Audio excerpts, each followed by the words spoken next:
University ya Sol Plaatje e batla gore badiri le baithuti ba boele ko university mo ngwageng o tlang gang fela fa ba entilwe. E re ba nang le mathata go ya ka ditumelo le maemo a bone a kalafi ba tla tshwanela ke go dira lekwalokopo la go se akaretswe. Fa ile baithuti ba ba ganang go entiwa ga ba kitla ba letlelelwa go tsena ka fa meagong ya university mme ba tla tsenela dithuto tsa bona ka mokgwa wa mafaratlhatlha a online e batlileng go iduelela. University have had a vaccination site where staff and students could vaccinate.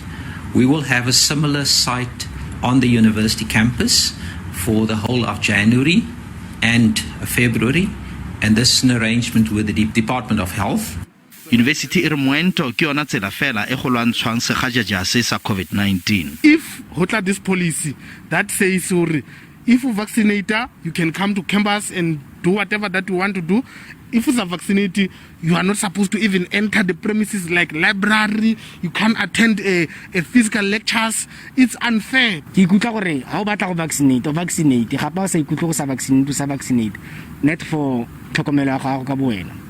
Thuto e ba re fang yone ke a tlhoka mare ga ke itse gore vaccine e na immediately ke tsenya mo meleng wa ka ya go ntirela ya go tsenyetsa matlho kwa ntsenya. Gabagare SPU e re badiri ba ba ganang go entiwa ba tla tshwanela ke go latela dikaelo tse di gagametseng tse di tlileng go tlhagiswa mo dibekeng di le 2 tse di latelang.